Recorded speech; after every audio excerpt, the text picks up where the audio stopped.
मेरा नाम गीता है। मैं एक गरीब परिवार से ताल्लुक़ रखती हूँ। मैं एक विधवा थी, इसीलिए मैं अपनी इकलौती बेटी के साथ मायके में ही रह रही थी। मेरे मायके में सिर्फ मेरे भाई का बेटा ही मेरे साथ रहता था। मेरी बेटी को अपने भाई से इतना प्यार था कि वह अपने भाई के हाथ से ही रात का खाना खाया करती थी। अगर मैं उसे अपने हाथ से खाना खिलाती तो वह रोने लगती। भाई बहन में इतना प्यार देखकर मैं बहुत खुश होती थी। लेकिन हैरत की बात तो ये थी कि जब मैं अपनी बेटी के रिश्ते की बात करती तो मेरा भतीजा उसमें कोई ना कोई कमी निकाल कर उस रिश्ते के लिए इनकार कर दिया करता था। एक दिन मैंने बेटी को अपने कमरे में लिटा दिया और खुद उसके कपड़े पहनकर चादर ओढ़कर चुपचाप उसके बिस्तर पर लेट गई और लाइट बंद कर दी। अभी 5 मिनट ही गुजरे थे कि मेरे भतीजे ने मेरे पास आते ही ऐसी बात कही कि मैं सुन्न पड़ गई थी। वह कहने लगा कि बस कुछ दिनों की बात और है, फिर हम सब कुछ खुल्लम खुल्ला करेंगे और हमें किसी से भी डरने की ज़रूरत भी नहीं है। शादी की तैयारियां भी मैंने पूरी कर ली हैं। उसके मुंह से ये बात सुनकर मेरे पैरों तले से ज़मीन ही निकल गई थी। माता पिता अक्सर अनजान रहते हैं और उनके बच्चे ऐसा काम करने लगते हैं जिसके बारे में माता पिता ने कभी सोचा भी नहीं होता है। मेरा पति इस दुनिया से बहुत जल्दी ही चला गया था। भगवान ने मुझे एक खूबसूरत सी बेटी दी थी, लेकिन कुछ समय बाद ही मेरे पति का एक एक्सीडेंट में देहांत हो गया और उसके बाद से मेरे ससुराल वाले मेरी जान के दुश्मन बन चुके थे। उन्होंने मेरा वहाँ पर जीना ही मुश्किल कर दिया था। उन्हें ना तो मुझसे कोई लगाव था और ना ही मेरी बेटी से, लेकिन फिर भी अपनी बेटी की खातिर मैं सब कुछ बर्दाश्त करती रही। पर एक दिन उन्होंने मुझे मेरी बेटी के साथ घर से बाहर निकाल दिया। फिर ना चाहते हुए भी मुझे अपने मायके वापस आना पड़ा। मेरे मायके में भी कोई ज़्यादा लोग नहीं थे। मेरे माता पिता का देहांत तो पहले ही हो चुका था और मेरी भाभी भी इस दुनिया में नहीं थी। मेरा भाई अपने बेटे को अकेले ही गांव में रहकर पाल रहा था। जब मेरे पास और कोई सहारा नहीं बचा तो मैं अपने भाई के पास गांव में ही रहने के लिए आ गई थी और अपनी बेटी के साथ साथ मैंने अपने भतीजे की परवरिश करना भी शुरू कर दिया था, क्योंकि मेरे भाई के लिए काम के साथ साथ अपने बेटे को संभाल पाना भी बहुत मुश्किल था। मेरा भतीजा मेरी बेटी से 11 साल बड़ा था। जैसे जैसे समय बीत रहा था, मेरा भतीजा भी मुझे अपनी माँ समान ही समझने लगा था। मैं भी उसका बहुत ख्याल रखा करती थी। मेरे घर वाले शुरू से ही गांव में रहा करते थे, लेकिन वहाँ के पड़ोस के लोग हम लोगों को बहुत ज़्यादा तंग करते थे। हम गरीब लोग थे, इसीलिए अपने घर को छोड़कर ऐसे कहीं जा भी नहीं सकते थे। मैंने अपने पति से लव मैरिज की थी, जो कि एक बहुत बड़ा कदम था, जिस वजह से मेरे गांव के लोगों ने मेरे माँ बाप को भी बहुत सुनाया था। लेकिन अब किस्मत का खेल कुछ ऐसा था कि मुझे लौटकर फिर से गांव में आकर रहना पड़ रहा था। अब तो मैं एक विधवा औरत थी, जिस वजह से लोगों ने मुझे किसी भी तरह के ताने देने में कोई कमी नहीं छोड़ी थी। बल्कि एक बार तो मेरे पड़ोस में रहने वाली सुमन भाभी ने एक बार मुझ पर ये इल्ज़ाम लगा दिया कि मेरा उनके पति के साथ कुछ चल रहा है। मैं बहुत ज़्यादा खूबसूरत थी, इसी वजह से अपनी पड़ोसन को मैं बहुत बुरी लगती थी। मेरे आसपास के जितने भी घर थे, सभी घरों में मेरी बहुत तारीफ़ की जाती थी। सुमन को ये बात बिल्कुल भी पसंद नहीं थी, इसीलिए वह मुझे लोगों की नज़रों में गिराने के लिए कोई ना कोई बहाने ढूंढा ही करती रहती थी। उस टाइम पर मेरी बेटी बहुत छोटी थी और मेरा पति तो मर चुका था। इस वजह से मैं भी कुछ नहीं कर सकती थी। मैं अपने आप को बहुत लाचार महसूस करती थी। वह औरत मुझ पर तरह तरह के इल्ज़ाम लगा दिया करती थी, जिसको गांव के कुछ लोग सच भी मान लिया करते थे। और फिर वह लोग मुझे कैरेक्टर लेस कहने लगे थे। और इधर बात मेरी बेटी के नाम तक भी आने लगी थी कि ये लड़की भी ऐसी ही होगी, देख लेना, बड़े होकर ये भी अपनी माँ के जैसी ही बनेगी। मेरे गांव के लोग मेरे भाई को समझाया करते थे कि वह मेरी शादी गांव के किसी गरीब मर्द के साथ कर दे, लेकिन ना तो मैं ऐसा चाहती थी और ना ही मेरा भाई ऐसा चाहता था, क्योंकि मेरी बेटी बहुत छोटी थी और मैं बिल्कुल नहीं चाहती थी कि कोई और दूसरा मर्द जो मेरी बेटी को स्वीकार ना कर सके, मैं ऐसे किसी इंसान से शादी करूं। और फिर आजकल के ज़माने को देखते हुए मुझे किसी पर भरोसा भी नहीं था। न जाने जो दूसरा इंसान मेरे जीवन में आए वह मेरी बेटी को दिल से अपनी बेटी माने भी या नहीं। यही सब सोचते हुए मैंने कभी भी अपने दिल में शादी का ख्याल नहीं लाया था। मुझे तो बस अपनी बेटी की परवरिश की चिंता लगी रहती थी। इधर मेरे भाई की भी तबीयत कुछ खराब सी रहने लगी थी। जब उन्हें बहुत ज़्यादा तकलीफ़ हुई तो हमने उन्हें एक डॉक्टर को दिखाया और तब हमें रिपोर्ट में पता चला कि मेरे भाई को तो कैंसर है। हमारे सर पर तो जैसे आसमान ही टूट पड़ा था।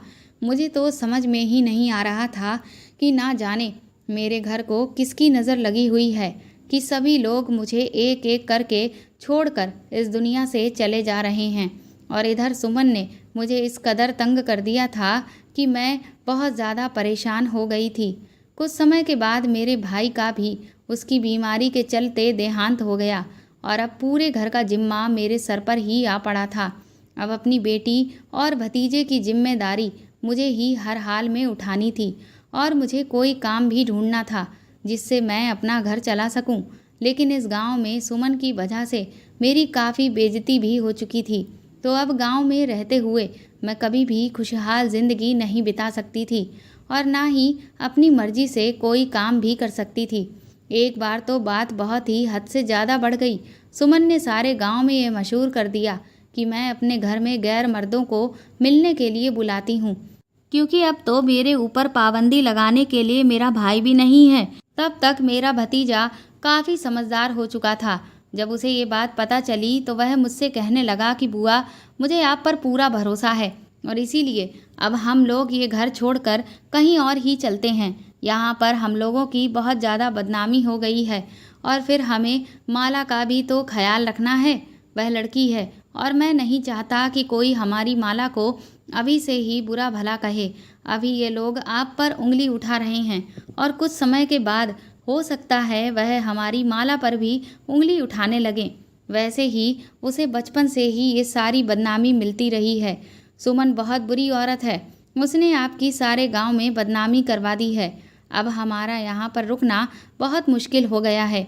मैं आपकी मदद करना चाहता हूँ। हम लोग इस घर को छोड़कर कहीं और रहने के लिए चले जाएंगे। मैंने अपने भतीजे अमन से कहा, लेकिन यह हमारा अपना घर है। भले ही यह छोटा है, लेकिन हम इस घर को छोड़कर कहाँ जा सकते हैं। अमन ने कहा, बुआ, ये दुनिया बहुत बड़ी है, हम कहीं भी इज्जत के साथ रह लेंगे, लेकिन यहाँ पर इस तरह से बेइज्जत होकर अब हम नहीं रह सकते हैं। रोज़ रोज़ कौन उस सुमन से अपनी ज़ुबान लड़ाएगा। मेरे भतीजे ने कहा कि बुआ, मैं अपनी बहन और आपसे बहुत ज़्यादा प्यार करता हूँ। मेरे लिए अब इस दुनिया में आप दोनों ही रह गए हैं। अब हालात ऐसे हो गए हैं कि हमारा यहाँ पर रुकना मुश्किल हो गया है।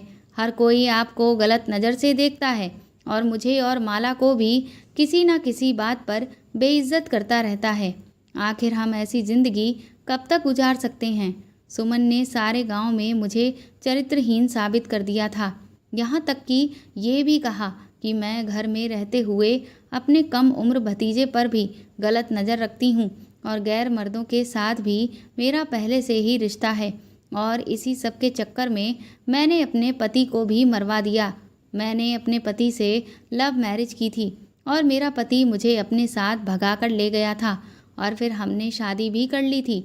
मेरी खूबसूरती और मेरी लव मैरिज ने मुझे बेइज्जती और बदनामी के सिवा अब तक कुछ भी नहीं दिया था।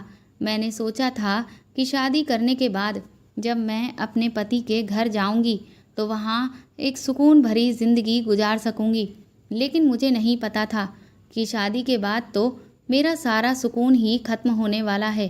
क्योंकि पहले तो मेरे ससुराल वाले मुझे तंग करते रहे और जब मैं वापस अपने मायके लौट कर आई तो सुमन जैसी औरत मेरी ज़िंदगी में एक विलन का रोल निभाने लगी थी।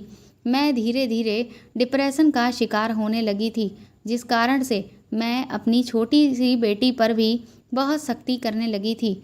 अब मेरी बेटी 20 साल की हो गई थी और मेरा भतीजा 32 साल का हो गया था। हम लोग रात के अंधेरे में वह गांव छोड़कर शहर आ गए थे। मैं अपने माता पिता की छोटी और लाडली बेटी थी। मेरा पति मेरे गांव में ज़मींदार के यहाँ पर काम करने के लिए आता था। उसी वक्त मेरा उसके साथ चक्कर चल गया था। मैं पढ़ी लिखी लड़की थी और अच्छी तरह से इस बात को जानती थी कि मेरे माता पिता कभी भी अपनी पढ़ी लिखी बेटी की शादी एक गंवार के साथ नहीं करेंगे। लेकिन मुझे अपने पति से इतनी ज़्यादा मोहब्बत थी कि कभी मैंने उनके पढ़े लिखे ना होने का कोई मतलब नहीं समझा था, क्योंकि वह मुझे बहुत खुश रखते थे और मुझे उनकी मेहनत पर पूरा भरोसा था। इसीलिए मैं उनके प्यार में अंधी होकर अपने माता पिता का घर छोड़कर चली गई थी। मेरे पति का ससुराल भरा पूरा था। वहाँ मेरे जेठ जेठानी, देवर देवरानी और सास ससुर थे। शादी के बाद ससुराल में मुझे अपने पति की वजह से कभी कोई दिक्कत नहीं हुई थी, लेकिन जब मेरे पति का देहांत हो गया तब से ही मुझे इन सारी परेशानियों का सामना करना पड़ रहा था। शहर आने के बाद मेरे भतीजे ने एक मकान किराए पर ले लिया। मैंने अपने सारे जेवर भी बेच दिए थे जो मेरे पति ने मुझे बनवा कर दिए थे। बस इसी तरह से हमने अपना गुजर बसर करना शुरू कर दिया था। धीरे धीरे मेरे भतीजे को शहर में अच्छा काम मिल गया और हमारे हालात बेहतर होते चले गए। अब मेरी बेटी भी जवान हो गई थी। हम लोग एक छोटे से किराए के घर में रहते थे। मेरी बेटी को बहुत अच्छी सिलाई आती थी और उसने घर में ही एक छोटा सा सेंटर खोल लिया था। और मेरा भतीजा लोगों के घरों में बढ़ई का और पेंटिंग का काम करता था। हम लोग बहुत सिंपल लोग हैं और हमारा गुजारा शहर आने के बाद आराम से हो रहा था। पुराने दिनों को याद करके अक्सर मेरी तबीयत खराब हो जाती थी, लेकिन फिर मैं खुद पर कंट्रोल कर लिया करती थी। मेरे भतीजे ने मेरा बहुत साथ दिया था और उसे मेरी बेटी से भी बहुत प्यार था। बचपन से ही मेरी बेटी ने अपने भाई के सिवा किसी और को नहीं देखा था। जब मैं उन दोनों भाई बहन की मोहब्बत को देखती तो मेरा दिल बहुत ज़्यादा खुश हो जाता था। इतने सालों हम लोग अकेले ही रहे थे। शहर आ जाने के बाद भी मैंने पड़ोसियों से ज़्यादा मेल जोल नहीं रखा था और ना ही मैंने अपनी बेटी को भी बाहर ज़्यादा जाने दिया था। वह सिर्फ अपने कॉलेज के लिए ही बाहर निकलती थी या किसी ज़रूरी काम के लिए। बाकी घर में ही लड़कियां सिलाई सीखने के लिए उससे आती थीं। मैं अपनी बेटी को समझाती थी। मेरा कहना था कि ये दुनिया बहुत बुरी है, यहाँ मोहब्बत के नाम पर धोखे मिलते हैं। मेरे भतीजे ने अपनी बहन को हमेशा बहुत प्यार दिया था। मेरे भतीजे की हाइट हेल्थ इतनी अच्छी थी कि उसकी इतनी उम्र हो जाने के बाद भी वह जवान ही लगता था। मैं जब भी अमन से शादी करने के लिए कहती तो वह अपनी शादी के लिए इनकार कर दिया करता था। कहता था कि पहले मैं माला की शादी करूँगा, उसके बाद अपनी शादी करूँगा। लेकिन मैं उससे कहती कि अमन, जब तक तो तुम्हारी उम्र और भी ज़्यादा हो जाएगी। पर वह कहता कि मुझे अपनी उम्र की कोई परवाह नहीं है। मैं हमेशा अपने भतीजे की तरफ से बेफिक्र ही रहती थी। वह मेरी बेटी का बहुत ख्याल रखता था, बल्कि मेरी बेटी के साथ एक दोस्त की तरह रहता था। मेरे भतीजे ने कभी पढ़ाई लिखाई नहीं की थी, लेकिन शहर आने के बाद उसने अपनी कमाई से मेरी बेटी को पढ़ाया लिखाया था। और उसके बाद जब मेरी बेटी बड़ी हुई तो उसने अपने भाई को ट्यूशन दी, जिसकी वजह से मेरा भतीजा भी पढ़ना लिखना जान गया था। मुझे इन दोनों का प्यार देखकर बहुत खुशी होती थी, लेकिन फिर कुछ अजीब सा होने लगा था। इतना अजीब कि मैं हैरान और परेशान रहने लगी थी। मेरी बेटी मेरे हाथ से खाना खाया करती थी, लेकिन कुछ दिनों से वह जिद कर रही थी कि वह खाना खाएगी तो सिर्फ अपने भाई के हाथ से ही खाएगी। मैंने अपनी बेटी को बहुत समझाया कि तुम्हारा भाई सो गया है और सुबह उसको काम पर भी जाना होता है, इसीलिए वह जल्दी उठता है। तुम खाना खा लो और लेट कर सो जाओ। लेकिन उसका कहना था कि भाई को ही बुलाओ, मैं सिर्फ अपने भाई के हाथ से ही खाना खाऊंगी। मुझे उसकी बात से गुस्सा आ गया। मैंने उससे कहा कि ये क्या हरकत है, छोटे बच्चों की तरह तुमने ये कैसी अजीब सी जिद लगा रखी है। इतनी ही देर में मेरी कड़क आवाज़ सुनकर मेरा भतीजा अमन भी माला के कमरे में आ गया। शायद मेरी कड़क आवाज़ ने उसको जगा दिया था। उसका कहना था कि बुआ, आप क्यों शोर कर रही हो। मैंने उसको बताया कि ये ऐसी जिद कर रही है कि इसको तुम्हारे हाथ से ही खाना खाना है। मेरी ये बात सुनकर अमन हंसने लगा और कहने लगा, बस इतनी सी बात है, कोई बात नहीं, मैं माला को अपने हाथ से खाना खिला देता हूँ। माला ने अमन के हाथ से खाना खा लिया और अमन माला के कमरे में ही लगभग 1 घंटे तक बैठा रहा। रात के तकरीबन 11 बज चुके थे। मैंने कहा, खाना खिलाते खिलाते तुमने तो पूरा 1 घंटा ही लगा दिया। सुबह तुम जल्दी भी उठते हो और इस तरह से इतनी रात तक जागोगे तो फिर कैसे सुबह को तुम्हारी आंख जल्दी खुलेगी। तो वह कहने लगा, बुआ हम भाई बहन बातें कर रहे थे, बस बातें करने में ही कुछ टाइम हमें ज़्यादा लग गया। मैंने अमन से कहा, बातें करने में टाइम खराब मत किया करो, चलो जाकर सो जाओ। मुझे बड़ी हैरानी हो रही थी कि अचानक माला को क्या जिद लग गई है कि उसे अपने भाई के हाथ से ही खाना खाना है। फिलहाल ये बात कई दिनों तक इसी तरह से चलती रही, लेकिन ये एक दिन की बात नहीं थी। अब माला रोज़ यही करने लगी थी कि अपने भाई के हाथ से ही खाना खाया करती थी और अमन उसको खाना खिलाने के बहाने 2 या 3 घंटे से पहले उसके कमरे से बाहर नहीं निकलता था। मुझे लगा कि शायद वह दोनों आपस में टीवी देखते रहते होंगे, जिसमें वह बिजी हो जाते होंगे। लेकिन जब मैंने एक दिन जाकर देखा तो ऐसा कुछ भी नहीं था। कमरे में बस वह बैठे दोनों बातें ही कर रहे थे। एक दिन तो 2.5 घंटे से ज़्यादा हो गया था और मुझे बहुत गुस्सा आ गया था कि ये भी कोई टाइम है बातें करने का।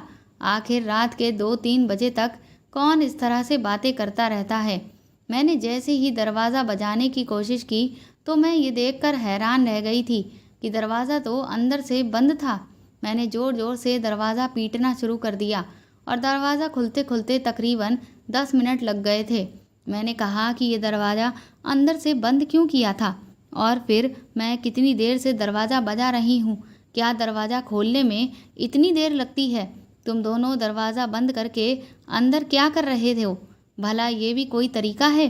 अमन ने कहा, वो दरवाज़ा शायद गलती से बंद हो गया होगा। हम लोग तो टीवी देख रहे थे, इस वजह से हमें दरवाज़ा बजने की आवाज़ ही नहीं सुनाई दी थी। मैंने कहा, तुम लोग रात के 3 बजे टीवी देख रहे हो, ये भी कोई टाइम है टीवी देखने का? और तो और तुम लोग किसी वीआईपी घर में नहीं रहते हो जहाँ पर ऑटोमेटिक लॉक लगे हुए हैं। ये कोई ऑटोमेटिक दरवाज़ा नहीं है जहाँ पर कुंडी खुद ब खुद लग जाएगी। मैंने अपने भतीजे से कहा, जाओ जाकर अपने कमरे में सो जाओ और आइंदा दोनों ऐसी हरकत ना करना। मैं अपनी बेटी को भी बहुत डांट लगाई थी। मेरी बेटी की पढ़ाई पूरी होने वाली थी, अब उसकी शादी की उम्र हो चुकी थी। मैं नहीं चाहती थी कि अब वह किसी भी गलत काम में पड़ जाए और इसीलिए मैं जल्द से जल्द उसकी शादी करना चाहती थी, जबकि मेरी शादी भी कम उम्र में ही हो गई थी। मैंने एक रिश्ते वाली से कहा हुआ था कि वह मेरी बेटी के लिए अच्छा सा रिश्ता लेकर आए और इसीलिए वह एक दिन एक रिश्ता लेकर आई और लड़के की माँ को भी साथ में लेकर आई थी। लड़के की माँ ने मेरी बेटी को देखा और 2-3 सवाल के बाद मैंने अपनी बेटी को कमरे में वापस भेज दिया। मेरा भतीजा काम पर गया हुआ था, लेकिन ना जाने वह उस वक्त काम छोड़कर कैसे घर पर आ गया था और उसने घर आते ही लड़के वालों के साथ अजीब तरह से बदतमीजी करना शुरू कर दिया और फिर वह उन लोगों से कहने लगा कि ये लड़की तो बिल्कुल भी ठीक नहीं है और ना ही इसने आपके लिए ये सारा नाश्ता बनाया है। ये नाश्ता तो सब मार्केट से खरीद कर आया हुआ है, उसे तो कुछ भी नहीं आता है। वह लड़की बिल्कुल जाहिल और गंवार है और कहने लगा कि ये लड़की हर वक्त किसी न किसी से लड़ाई झगड़ा ही करती रहती है।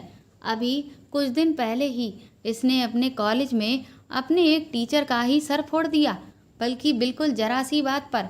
आप लोग मेरी इस बात पर यकीन नहीं करेंगे, लेकिन ये लड़की बड़ी ही गुस्सैल किस्म की है। बल्कि उस वक्त तो हमारे घर पर पुलिस भी आ चुकी थी। फिर जैसे तैसे करके हमने इस केस को रफा दफा किया था। वह औरत बड़ी ही हैरानी से मेरे भतीजे की तरफ देख रही थी और बार बार मुझे भी देख रही थी। मैं बहुत परेशान हो गई थी और ये सोच रही थी कि अमन ने ये क्या तमाशा बना रखा है और जाने क्या बकवास बोलता ही चला जा रहा है, जबकि इस बात में कोई भी सच्चाई नहीं थी। वह भी अच्छे से जानता था कि वो झूठ बोल रहा है। ना जाने क्यों वह लड़के वालों से झूठ बोल रहा था। मेरी बेटी ने कभी किसी भी टीचर का सर नहीं फोड़ा था, यहाँ तक कि उसने तो कभी स्कूल में किसी से बदतमीजी तक नहीं की थी। मुझे अमन से ऐसी उम्मीद बिल्कुल भी नहीं थी। न जाने इस लड़के को क्या हो गया था। मैं ये देखकर खुद हैरान हो गई थी कि कहीं ये कोई नशा वशा करके तो नहीं आया है। तभी लड़के की माँ मुझसे कहने लगी कि ऐसी बदतमीज़ लड़की से हमें रिश्ता नहीं करना है, और वह बहुत सारी बुरी भली बातें हम लोगों को सुनाकर हमारे घर से चली गई। जैसे ही वह लोग चले गए तो उनके जाने के बाद मैंने अमन से सवाल किया कि तुमने ये सब कुछ आखिर क्यों किया? तो अमन कहने लगा, बुआ, इन लोगों की शक्ल देखी थी? ये लोग कहीं से भी ढंग के लोग नहीं लग रहे थे। मैं अपनी बहन की शादी ऐसे लोगों के साथ हरगिज नहीं करूँगा। मुझे तो वह लड़का बिल्कुल भी पसंद नहीं है। आपने देखा हमारी माला कितनी खूबसूरत है और कितनी कम उम्र की है, जबकि इनका लड़का तो कितना उम्र दराज लग रहा था। मुझे वह लड़का बिल्कुल भी पसंद नहीं आया था, इसीलिए मैंने ऐसा किया। मैंने अमन से कहा कि पागल लड़के, तुम एक बार मुझसे भी तो पूछ सकते थे। तुम्हें इतना तमाशा बनाने की ज़रूरत ही क्या थी? तुमने उन लोगों को बुरा भला नहीं कहा है, बल्कि उन लोगों के सामने अपनी बहन की इंसल्ट कर दी है। अब देखो ये लोग कहीं और जाकर हमारी माला के बारे में ऐसी ऐसी बातें करेंगे कि फिर कोई भी हमारे घर पर रिश्ता लेकर नहीं आएगा। अमन कहने लगा कि ऐसा कुछ भी नहीं होगा बुआ, जैसा आप सोच रही हैं। मैंने ऐसा इसलिए किया कि ऐसे घटिया लोग हमारे घर पर दोबारा रिश्ता लेकर ना आ सकें।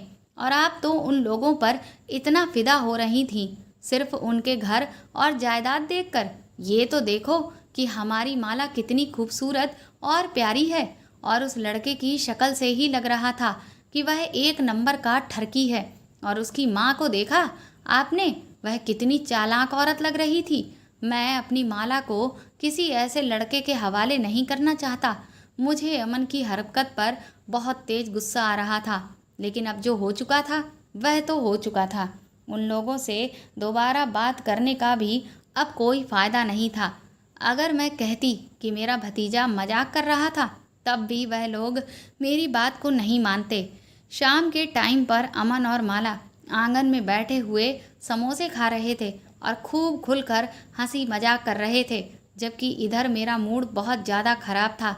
न जाने उनको किस बात की इतनी खुशी थी। एक दिन मैं अपनी बेटी के कमरे की सफाई कर रही थी और वो कॉलेज एग्ज़ाम देने के लिए गई हुई थी, तो उसका मोबाइल घर पर ही रह गया था। मैं उसके कमरे में ही मौजूद सफाई कर रही थी कि तभी अचानक माला के मोबाइल पर किसी का फ़ोन आने लगा। मैंने जब कॉल रिसीव किया तो माला के कॉलेज की एक फ्रेंड बोल रही थी। वह कहने लगी, आंटी, इतने दिनों से माला की तबीयत कैसी है? अब माला ने कॉलेज में एप्लीकेशन लगाई हुई है और बताया था कि उसकी तबीयत ठीक नहीं है, इसीलिए उसे 2 दिन की छुट्टी चाहिए। मैंने इसको बताया कि बेटा, माला तो कॉलेज ही गई हुई है, उसने कोई एप्लीकेशन नहीं दी है, और बल्कि उसकी तबीयत भी बिल्कुल ठीक है। उसने कहा, नहीं आंटी, उस एप्लीकेशन पर तो आपके भी साइन बने हुए थे। मैंने कहा, माला ने तो मुझे ये बताया था कि कॉलेज में एग्ज़ाम चल रहे हैं और वह एग्ज़ाम देने के लिए ही तो कॉलेज गई हुई है। लेकिन उसकी सहेली ने बताया कि नहीं आंटी, कॉलेज में एग्ज़ाम नहीं चल रहे हैं, बल्कि काफ़ी दिनों से तो माला कॉलेज आ ही नहीं रही है। उसकी ये बात सुनकर मैं बहुत परेशान हो गई थी कि ना जाने मेरी बेटी ये क्या कर रही थी। घर से तो वो कॉलेज का कहकर ही निकलती थी, फिर वह कॉलेज क्यों नहीं जा रही थी? मैंने उसकी सहेली से बोल दिया था कि तुम उसको ये बात अब मत बताना कि तुम्हारी और मेरी इस तरह की कोई बात हो चुकी है। और फिर मैंने कॉल काट दिया। मैंने माला का मोबाइल वहीं उसके कमरे में ही रख दिया था। शाम को अमन और माला को जब मैंने अपने कमरे में बुलाया तो कमरे का माहौल बिल्कुल अदालत जैसा बना हुआ था। मैंने माला को उसकी दोस्त की कॉल के बारे में खुद ही सब कुछ बता दिया और फिर सब कुछ उससे पूछा कि ये सब क्या है और तुम कॉलेज के बहाने आखिर कहाँ जाती हो। तुम्हारी सहेली बता रही थी कि तुम लगभग 5 दिन से कॉलेज नहीं जा रही हो और तुमने एप्लीकेशन भी दी हुई है जिस पर तुमने मेरे फर्जी साइन भी कर दिए हैं। तुम्हारी हिम्मत कैसे हुई ये सब झूठ बोलने की और मेरे नाम से सिग्नेचर करने की? तुम ये सब कुछ क्या कर रही हो? अमन और माला दोनों ही सर झुकाकर खड़े हुए थे क्योंकि उनको पता था कि अब उनकी चोरी पकड़ी गई थी, इसीलिए उनके पास बोलने के लिए भी कुछ भी नहीं बचा था। मुझे बहुत गुस्सा आ गया था। मैंने कहा, जो कुछ भी है तुम लोगों ने किया है सच सच बताओ। नहीं तो मैं तुम दोनों को ठीक करके रख दूंगी। मैं अच्छी तरह से जानती थी कि मेरे भतीजे अमन ने इस सब में माला का साथ जरूर दिया होगा। मैंने अपनी बेटी से कहा कि मैं तुम्हें पैसे देना बंद कर दूंगी और फिर देखूंगी कि तुम अपना खर्चा कैसे करोगी। तभी अचानक माला कहने लगी, माँ, मैंने कुछ दिन की छुट्टी ले ली थी और मैं अपने दोस्तों के साथ मूवी देखने के लिए जाया करती थी भैया की परमिशन लेने के बाद। और हम सब लड़कियां आपस में मिलकर पार्क भी घूमने जाते थे। मैंने कहा कि तुम्हें संडे का दिन घूमने के लिए और मूवी देखने के लिए नहीं मिलता है क्या? अमन बोला, बुआ, मेरा दिल कर रहा था मूवी देखने जाने का, इसीलिए मैंने ही कहा था माला को कि कॉलेज की छुट्टी करने को और आपसे झूठ बोलने को। मैंने कहा, अमन, आखिर तुम लोग कर क्या रहे हो? वह कहने लगा, बुआ, मुझे माफ़ कर दो, मैं आपसे माफ़ी मांगता हूँ और माला को भी माफ़ कर दो। इसमें इसकी कोई गलती नहीं है, बस मेरा दिल कर रहा था, इसीलिए मैंने माला से कॉलेज की छुट्टी लेने के लिए कहा था और हम लोग एक दिन मूवी देखने गए तो एक दिन पार्क चले गए थे। उन दोनों का बिहेवियर मुझे बिल्कुल भी समझ में नहीं आ रहा था। न जाने आखिर ये लोग क्या कर रहे थे और इनके बीच में क्या खिचड़ी पक रही थी। घर में भी मेरा भतीजा और मेरी बेटी यही अजीब अजीब तरह की हरकतें किया करते थे। मैं अब उन दोनों पर कड़ी नज़र रखने लगी थी। ये दोनों घर में भी खूब हंसी मजाक करने लगे थे, तो कभी आपस में 2-2, 3-3 घंटे बैठकर बातें करते रहते थे। भाई बहन में अब कुछ ज़्यादा ही मोहब्बत हो गई थी। इन दोनों को एक दूसरे के अलावा तो जैसे कोई दिखाई ही नहीं दे रहा था। इस बीच मैंने माला के लिए एक और रिश्ता देखना शुरू कर दिया था और अपने भतीजे को साफ कहा था कि अगर लड़के में कोई कमी दिखे तो तुम मुझे बताना, ना कि लोगों के सामने वहाँ पर माला का तमाशा बनाना। वह सब कुछ दोबारा से दोहराने की अब कोई ज़रूरत नहीं है, क्योंकि तुम इतना नहीं जानते हो कि ऐसा करने से तुम्हारी बहन की भी बदनामी होगी और इस तरह से तुम्हारी बहन के रिश्ते आने भी बंद हो जाएंगे। ये बात सुनकर मेरे भतीजे ने मुझसे एक बड़ी ही अजीब सी बात कही। उसने कहा कि मेरी बहन को रिश्ते की कोई ज़रूरत नहीं है। उसके मुंह से ये सुनकर मैं हैरान रह गई थी। मैंने तुरंत ही अमन से कहा कि आखिर तुम कहना क्या चाहते हो? क्या मतलब है तुम्हारी इस बात का कि उसे रिश्तों की ज़रूरत नहीं है? मेरा भतीजा तुरंत ही सकपकाया और कहने लगा, अरे वो बुआ, बस वो तो मेरे मुंह से यूं ही निकल गया, ऐसी भी कोई बात नहीं है। मैं तो अपने भतीजे और अपनी बेटी से बहुत ज़्यादा परेशान हो गई थी। पता नहीं ये लोग क्या करते रहते हैं और अपने दिमाग में क्या सोचते हैं। ये सब मेरी ही वजह से हुआ था कि मैंने अपने भतीजे और अपनी बेटी को कुछ ज़्यादा ही छूट दी हुई थी। इस बार मैंने अपनी बेटी के लिए जो रिश्ता ढूंढा था उसमें कोई गलती निकाल ही नहीं सकता था। लड़का बहुत कम उम्र का था, देखने में हैंडसम भी बहुत था। उसकी फैमिली भी छोटी सी और बहुत अच्छी थी। अमीर परिवार से वह लोग ताल्लुक़ रखते थे। लड़का बैंक में नौकरी करता था और बहुत ही खूबसूरत और गोरा चिट्टा था और लड़के के माँ बाप भी शिक्षक विभाग में थे। और मेरी बेटी से वह लड़का उम्र में ज़्यादा बड़ा भी नहीं था, बल्कि उसकी उम्र के बराबर ही होगा। लड़के वालों को मेरी बेटी भी पसंद आ गई थी, क्योंकि मेरी बेटी माला बहुत ज़्यादा खूबसूरत थी। मैंने अपने भतीजे की तरफ देखा कि अब तो वह कोई गलती निकाल ही नहीं सकता, लेकिन अमन के चेहरे से उस वक्त बहुत ज़्यादा परेशानी झलक रही थी। लड़के वालों ने कहा कि हमें आपकी बेटी बहुत पसंद आ गई है और हम जल्द से जल्द मंगनी की रस्म भी करना चाहते हैं और जल्दी ही शादी करके आपकी बेटी को अपने घर की बहू बनाकर ले जाना चाहते हैं। मुझे ये बात सुनकर बहुत खुशी हुई थी और मुझे उनकी ये बात बहुत अच्छी भी लगी थी। उन्होंने कहा कि अब हम आपके घर आ गए हैं, एक बार आप लोग भी हमारे घर आकर सारी इन्फॉर्मेशन ले लें, उसके बाद सारी बातें बैठकर कर ली जाएंगी और शादी की डेट भी फिक्स कर ली जाएगी। मुझे एक बात बहुत पसंद आई थी, उन्होंने हमें अपने घर आने के लिए फ़ौरन ही इनवाइट कर दिया था। मैंने भी कह दिया था कि हम 2 दिन बाद आप लोगों के घर आ जाएंगे। जब वो लोग हमारे घर से चले गए तो मेरा भतीजा कहने लगा कि हम यहाँ पर माला का रिश्ता नहीं करेंगे। मैंने अमन की तरफ हैरान होकर देखा, जैसे कि वह मेरी बेटी की शादी होने ही नहीं देना चाहता था। मैंने कहा, क्यों नहीं करेंगे? यहाँ पर रिश्ता क्या खराबी है इस रिश्ते में? मैंने कहा ऐसे रिश्ते तो नसीब वालों को ही मिलते हैं। इतना पढ़ा लिखा रिश्ता है। मैं तो यहाँ अपनी बेटी की शादी करने के लिए तैयार हूँ। और शुक्र करो कि जो तुम्हारी बहन के भाग्य जाग चुके हैं। मैं तो अपनी बेटी की शादी इसी परिवार में करूँगी, और वह भी जल्द से जल्द करके ही रहूँगी। कहीं ऐसा ना हो कि ये रिश्ता हमारे हाथ से निकल जाए। वो लोग बहुत अमीर और पढ़े लिखे हैं, साथ ही अपने घर की बहू बेटियों पर कोई पाबंदी भी नहीं लगाते हैं। मुझे उन लोगों के यहाँ ये बात बहुत ही अच्छी लगी थी। उनका कहना था कि 2 दिन बाद ही आप अपनी बेटी को भी अपने साथ लेकर हमारे घर पर आ जाओ। दोनों बच्चे आपस में बैठकर आराम से बात कर लेंगे, एक दूसरे के विचार जान लेंगे, क्योंकि उन दोनों को साथ में अपनी पूरी ज़िंदगी गुजारनी है। इसीलिए उनका बात करना बहुत ज़रूरी है। मुझे उनका ये बिहेवियर बहुत ज़्यादा पसंद आया था, क्योंकि ऐसे लोग बहुत ही कम होते हैं जो लड़का लड़की को शादी से पहले बात करने की परमिशन देते हैं। मैं तो अपने भतीजे और अपनी बेटी से दोनों से ही मैंने ये कह दिया था कि शादी तो अब वहीं पर ही होगी।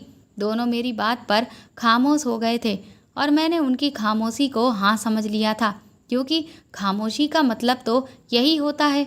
मैंने लड़के वालों के घर जाने की तैयारी भी करने लगी थी। मैंने माला के लिए भी एक अच्छा सा सूट निकाल लिया था, और अपने लिए भी खूब अच्छी सी साड़ी तैयार कर ली थी। लेकिन जब 2 दिन बाद हमें उनके घर जाने के लिए निकलना था, तो घर में ना तो अमन मौजूद था, ना ही माला। दोनों ही घर से ये कहकर निकल गए थे कि दोनों लड़के वालों की फैमिली के लिए गिफ्ट्स और मिठाइयाँ लेने जा रहे हैं, क्योंकि खाली हाथ वहाँ पर जाना अच्छा नहीं लग रहा था। लेकिन उन दोनों को मार्केट गए हुए 2 से 3 घंटे बीत चुके थे। अभी तक वह घर वापस नहीं आए थे।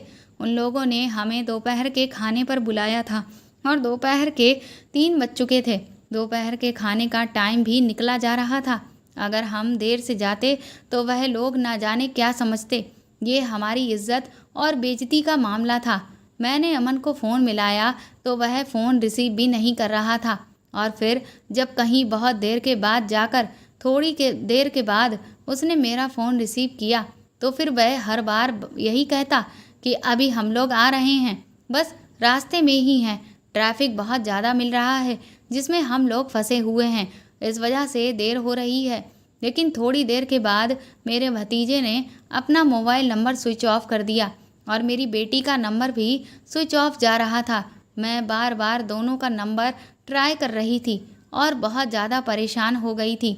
दोनों का ही नंबर लग ही नहीं रहा था। शाम के 4 बज चुके थे, और अभी तक मेरे भतीजे और बेटी का कुछ अता पता नहीं था। लड़के वाले बार बार कॉल कर रहे थे कि आप लोग आ नहीं रहे हैं क्या। मैंने उनको कोई ना कोई बहाना बनाकर कहती कि बस मैं थोड़ी देर में आ रही हूँ। मुझे उन लोगों के सामने बहुत ज़्यादा शर्मिंदा होना पड़ रहा था। मैंने सोचा भी था कि मैं खुद चली जाऊँ, लेकिन अगर वह मुझसे पूछते कि आपकी बेटी और आपका भतीजा कहाँ है, वह लोग आपके साथ क्यों नहीं आए, तो फिर मैं उन्हें क्या जवाब देती। अब जब शाम के 6 बज चुके थे और मैंने अपना फ़ोन भी स्विच ऑफ कर दिया था, क्योंकि मुझे अब उनके सवालों के जवाब देने की हिम्मत ही नहीं हो रही थी, तब रात के तकरीबन 8 बजे के आसपास दोनों भाई बहन हंसते हुए घर में दाखिल हो रहे थे। मुझे दरवाजे पर खड़ा हुआ देखकर उनके चेहरे की मुस्कुराहट तो बिल्कुल ही गायब हो गई थी। मैंने कहा, तुम दोनों को गए हुए पूरे 8 घंटे हो गए हैं। आखिर तुम लोग कब तक गिफ्ट्स और मिठाइयाँ ही ले रहे थे। मेरा भतीजा कुछ बोलने ही वाला था कि मैंने उसके मुंह पर ज़ोरदार थप्पड़ मार दिया और कहा कि ये क्या बदतमीजी लगाई हुई है। कहाँ थे तुम दोनों अभी तक। पहली बार मैंने अपने भतीजे पर हाथ उठाया था, क्योंकि वही मेरी बेटी को मार्केट लेकर गया था। मैंने कहा कि तुम लोग जानते हो कि तुम लोगों ने मुझे आज कितना शर्मिंदा करवाया है। मेरी बेटी तो खामोशी से खड़ी हुई थी, लेकिन अमन कहने लगा, बुआ आप मेरी बात आज कान खोलकर सुन लीजिए। मुझे उस घर में अपनी बहन का रिश्ता नहीं करना। मैंने कहा, क्या मुसीबत है, सब कुछ तो ठीक है, घर परिवार, लड़का, उसके माता पिता, उसकी नौकरी, तो अब आखिर तुम्हें क्या परेशानी है। अब आखिर किस बात की कमी निकालोगे। इस पर अमन कहने लगा, ये लड़का कितना ही अच्छा क्यों ना बन जाए, लेकिन मुझे अपनी बहन की शादी उस लड़के के साथ नहीं करनी है तो मतलब नहीं करनी है।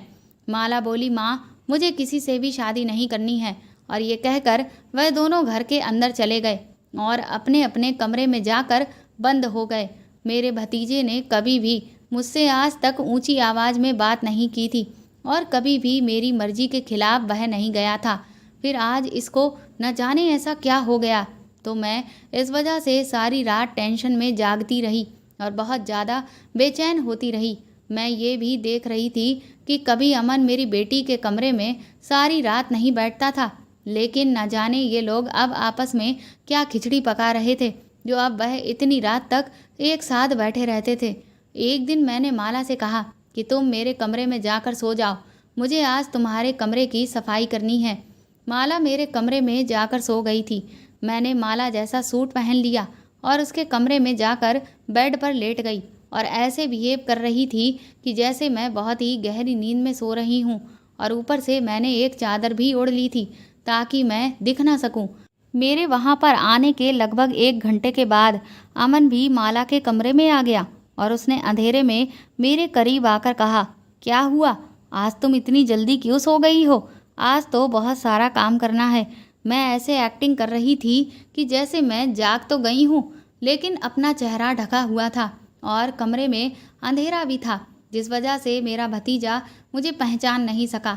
मेरा भतीजा कहने लगा कि अभी तो सिर्फ 24 घंटे ही बाकी हैं और फिर हमें किसी से भी डरने या कुछ भी छुपाने की कोई ज़रूरत नहीं पड़ेगी।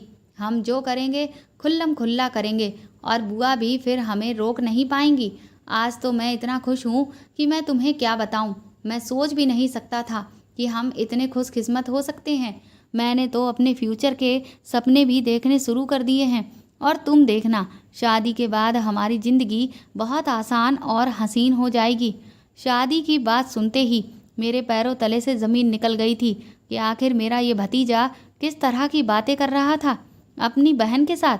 वह कहने लगा कि तुमने अपनी शादी के कपड़ों का इंतज़ाम तो कर लिया है ना? ऐसा ना हो कि आखिरी टाइम पर तुम शॉपिंग करने की मुझसे ज़िद करने लगो। मैंने तो अपनी शॉपिंग भी करनी शुरू कर दी है। जैसे ही मेरे भतीजे ने मुझसे ये बात कही तो मैं एक झटके से उठ खड़ी हुई और मैंने लाइट ऑन कर दी और फिर अपने भतीजे के मुंह पर थप्पड़ दे मारा और उससे कहने लगी कि तुम ये किस तरह की घटिया बातें मुझसे कर रहे हो? तुम किससे शादी करना चाहते हो और तुम किसकी शादी पर कपड़े पहनने की बात कर रहे हो? ये सब तुम क्या कह रहे हो? अमन बताओ मुझे, आज मैं सारी सच्चाई जानना चाहती हूँ। मेरे ज़ोर ज़ोर से चिल्लाने और शोर मचाने की आवाज़ सुनकर माला भी वहाँ पर आ गई और आकर मेरा हाथ पकड़ लिया और कहने लगी कि माँ, भैया को मत मारो, मैं आपको सब कुछ बताती हूँ। मैंने अपनी बेटी से चिल्लाते हुए कहा, हाँ आज तुम मुझे बताओ, और तुम मुझे क्या बताना चाहती हो और आखिर क्या समझाना चाहती हो? मैं तो तुम लोगों को ज़रूरत से ज़्यादा प्यार करती थी और इसी बात का तुम दोनों ने आज फ़ायदा उठाया है। ये रिश्ता हमारे लिए बहुत अच्छा था। तुम्हारा भाई कहीं भी तुम्हारा रिश्ता होने ही नहीं देता। तुम लोग घर से गायब हो जाते हो और अब यहाँ बैठ करके तुम्हारा भाई किस तरह की मुझसे बातें कर रहा था। आखिर ये सब कुछ क्या हो रहा है? प्लीज़ तुम दोनों को मेरी कसम है, मुझे सब कुछ बता दो, नहीं तो फिर मैं अपनी जान ही ले लूँगी। मैं अपने होश खो चुकी थी उस वक्त और बिल्कुल बदहवास सी हो गई थी और जो मेरे मुंह में आ रहा था मैं बस वही कहती ही चली जा रही थी, कुछ भी सोच समझ नहीं रही थी। लेकिन जैसे ही मुझे अमन और माला ने अपनी बात बतानी शुरू की कि मेरे पैरों तले से ज़मीन ही निकल गई थी। पहले तो अमन ने बताया कि मुझे हमारे ही गांव में रहने वाली एक लड़की से मोहब्बत हो गई है, जिस गांव ने आपको इतनी ज़्यादा तकलीफ़ें दी थी, जिन लोगों का जिक्र आप इस घर में बर्दाश्त तक नहीं कर सकती। और तो और सुमन भाभी का जवान बेटा पंकज, उससे माला मोहब्बत कर बैठी है और उसी के साथ शादी भी करना चाहती है। अब ये कोई इत्तेफाक था या और कुछ जो हम दोनों आपके ही नफ़रत करने वाले लोगों से मोहब्बत कर बैठे? मुझे तो हमारे गांव के प्रधान की बेटी, जिसकी शादी अभी तक नहीं हुई है, उससे मोहब्बत है। उससे मेरी मुलाकात तब हुई थी जब मैं एक आदमी के घर पेंट करने के लिए गया था। वहाँ पर वह आई हुई थी और उसे देखते ही मुझे उससे प्यार हो गया और इसी तरह से हम दोनों का प्यार बहुत गहरी मोहब्बत में बदल गया था।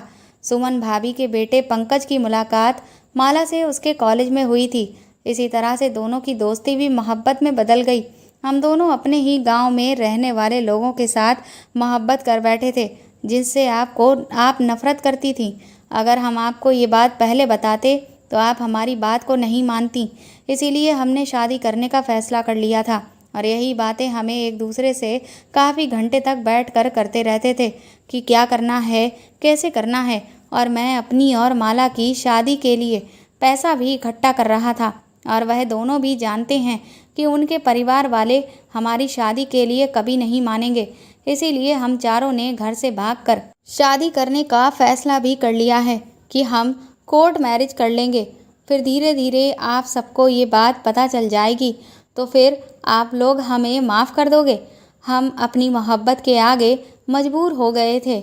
हम आपको तकलीफ़ नहीं पहुंचाना चाहते थे। हम क्या करते, क्योंकि हम मोहब्बत कर बैठे थे। सुमन भाभी का बेटा और गांव के प्रधान की बेटी, वह दोनों ही हमसे सच्चा प्यार करते हैं, तो आपकी मर्जी से शादी आखिर हम कैसे कर सकते थे। इस बीच आप माला का रिश्ता देख रही थी, इसीलिए मैं कोई ना कोई बहाना बना दिया करता था और माला का वो रिश्ता कैंसिल करवा दिया करता था। माला कहने लगी, मम्मी भैया मुझसे बहुत प्यार करते हैं। भैया ने हमेशा मेरा ही साथ दिया है। क्या आप नहीं चाहती कि भैया की शादी भी उनकी मर्जी के मुताबिक हो जाए? और क्या आप नहीं चाहती कि हम अपनी खुशी से पूरी ज़िंदगी गुजारें अपने मनपसंद शख्स के साथ? अमन कहने लगा, बुआ हम नहीं चाहते थे कि आपको हमारी शादी की खबर हो जाए। जब तक हमारी शादी नहीं हो जाती तब तक हम आपसे ये बात छुपा कर रखना चाहते थे। इसीलिए हम बहाने बनाते रहते थे। हमें एक दूसरे से अभी और बातें करनी थी और कल के बारे में प्लानिंग भी करनी थी। मेरी बेटी और भतीजे ने हाथ जोड़ लिए और कहने लगे कि हमें माफ़ कर दीजिए। आपको ये सब सुनकर बहुत दुख होगा कि कल हमारी शादी है। माला कहने लगी, माँ आपने ही तो मुझे सिखाया था कि मेरे इस दुनिया में पिता नहीं है, लेकिन पिता, दोस्त और भाई सब कुछ मुझे अमन में ही मिल गया था। इसलिए हम एक दूसरे की मदद करते थे। हमने एक दूसरे की मर्जी से लाइफ पार्टनर पसंद किया है। गांव का माहौल बिल्कुल बदल गया है, क्योंकि सुमन आंटी को गुजरे हुए अब कई साल गुजर चुके हैं। अब सब सुधर गए हैं। कोई भी अब आपको वहाँ कुछ नहीं कह सकता, क्योंकि पहले लोग आपकी लाचारी का फ़ायदा उठाया करते थे। अब तो हमारे हालात पहले से बहुत बेहतर हो गए हैं। इसीलिए किसी की मजाल नहीं कि कोई मेरी माँ पर उंगली भी उठा सके। और आपकी बेटी इतनी हिम्मत वाली हो गई है कि वह अपनी फैमिली के किसी भी मेंबर के साथ बदतमीज़ी करने वाले के हाथ पैर भी अच्छे से तोड़ सकती है। अमन कहने लगा, हाँ बुआ, माला बिल्कुल ठीक कह रही है। सुमन का बेटा पंकज बहुत अच्छा और पढ़ा लिखा है। वह लड़का यहीं अपने शहर में ही नौकरी करता है, अच्छा कमाता है, अच्छा खाता है। उसके माता पिता दोनों ही इस दुनिया से जा चुके हैं। अब हमारी माला को वहाँ किसी चीज़ की कोई कमी नहीं होगी। उसका घर भी अब पहले जितना छोटा नहीं रहा है। उसने अपनी कमाई से अपने घर को बहुत बड़ा कर लिया है। और प्रधान की बेटी की उम्र मेरी जितनी ही हो गई है। प्रधान के मरने के बाद उसकी सौतेली माँ ने आज तक उसकी शादी नहीं की। इसीलिए मैं उससे शादी करना चाहता हूँ। वह मुझसे बहुत प्यार करती है। मैं उसे अपने घर की इज्जत बना लूँगा और मुझे पता है कि आप उसे बहुत खुश रखेंगी। वह दोनों बोलते जा रहे थे और रोते जा रहे थे।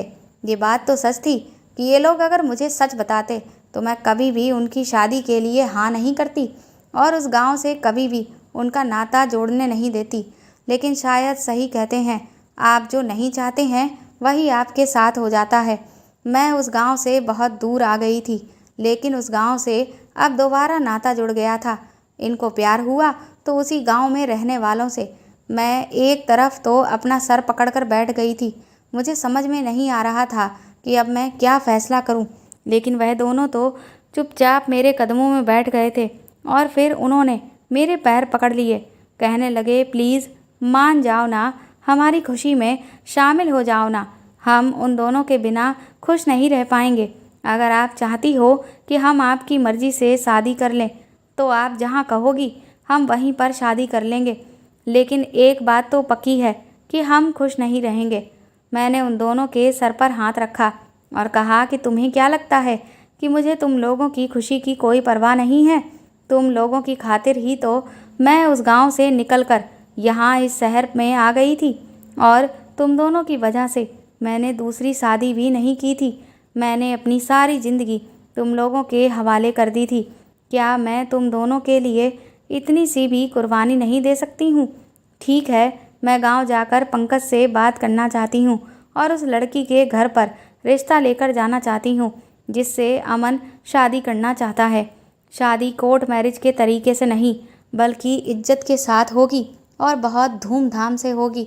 तुम दोनों की शादी मैं ही करवाऊंगी। तुम्हें कोर्ट मैरिज करने की कोई ज़रूरत नहीं है। वह दोनों रोते हुए मेरे गले लग गए तो मैंने दोनों को बहुत ज़्यादा प्यार किया था। आखिर मेरे लिए मेरा भतीजा और मेरी बेटी ही सब कुछ थे, इसलिए मैंने अपनी सारी खुशियाँ उन पर कुर्बान कर दी थी। तो क्या मैं उनकी खुशी के लिए अब इतनी सी भी बात नहीं मान सकती थी? और जिस गांव की बात हो रही थी, उस गांव से मुझे बड़ी बेइज्जती मिली थी, लेकिन अब जब सब कुछ ठीक हो गया है, वो बात काफ़ी सालों पुरानी है, तो मैं भी इस बात को भूलना चाहती हूँ। मैं गांव गई और वहाँ की प्रधान की बेटी से अपने भतीजे का रिश्ता मांगने चली गई। और दूसरी तरफ पंकज के माता पिता तो मर चुके थे, लेकिन एक उसकी कुंवारी बहन थी। वो अपनी बहन को लेकर हमारे घर आ गया। उसने माला का रिश्ता मांग लिया और फिर एक ही दिन में अपनी बेटी को मैंने विदा किया और दूसरी तरफ अपने भतीजे की पत्नी को विदा करवा कर मैं घर लेकर आ गई थी। अब वह दोनों बहुत खुश हैं और अपनी ज़िंदगी आराम से जी रहे हैं। मेरी खुशी तो मेरा भतीजा और मेरी बेटी ही थे, इसलिए मैंने मेरी पुरानी सारी बातों को ख़त्म कर दिया था। मेरी बेटी अपने ससुराल में बहुत खुश रहती है। सुमन का बेटा बिल्कुल भी सुमन पर नहीं गया है। वह बहुत अच्छा है और समझदार है। उधर मेरी बहू भी बहुत अच्छी है। दोस्तों, अगर आपको ये कहानी पसंद आई हो तो इसे ज़्यादा से ज़्यादा शेयर करें, लाइक करें और मेरे चैनल को सब्सक्राइब करके मेरे चैनल को सपोर्ट करें। साथ ही अगर आप चाहें तो मुझे सुपर थैंक्स भी खरीद कर दे सकते हैं। सुपर थैंक्स का ऑप्शन आपको इस वीडियो के नीचे दिए हुए सभी ऑप्शंस में दिख जाएगा, जो कि हार्ट शेप में बने हुए डॉलर के साइन के तौर पर है। और अगर आप मेरे चैनल पर नए हैं तो सब्सक्राइब करके बेल आइकन को ज़रूर दबा दीजिएगा, ताकि आगे भी मैं आपको ऐसी ही अच्छी कहानियाँ सुनाती रहूँ। Thank you.